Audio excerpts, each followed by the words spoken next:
একটা ছেলের সাথে চুক্তিতে চাকরির কথা বাবলুর রহমান বলে, সেই অনুযায়ী বলি, সেটা আমি চরম অন্যায় করছি। বাংলাদেশ আনসার ও গ্রাম প্রতিরক্ষা বাহিনীর আনসার ব্যাটালিয়নে সিপাহী নিয়োগে জালিয়াতি রুখতে সর্বোচ্চ সতর্ক স্থান নিয়েছেন কর্তৃপক্ষ। 9 আগস্ট রবিবার একাডেমির প্রধান গেটের সামনে থেকে জোনায়েদ হোসেন নামে এক দালালকে আটক করে বাহিনীর গোয়েন্দা ইউনিট।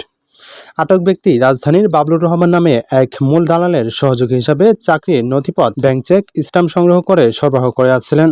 তারই ধারাবাহিকতায় 9 আগস্ট নড়াইলের এক প্রার্থীর সাথে আনসার ভিডিভি একাডেমির সামনে এসে তার কাগজপত্র মূল দালালের কাছে প্রেরণ করে এবং অন্যান্য প্রার্থী ও স্বজনদের চাকরি দেওয়ার প্রলোভন কাগজপত্র সংগ্রহের চেষ্টা করেছিল বলে প্রাথমিক জিজ্ঞাসাবাদে জানা যায়। খুলনাতে আসছি। দৈনিক ব্যক্তি মোহাম্মদ বাবলুর রহমানের সাথে আমার ঢাকায় আবদুল্লাহপুরে 5-6 মাস আগে দেখা হয়। সেখান থেকে তার সাথে একদম সাথে ভালো সম্পর্ক গড়ে ওঠে।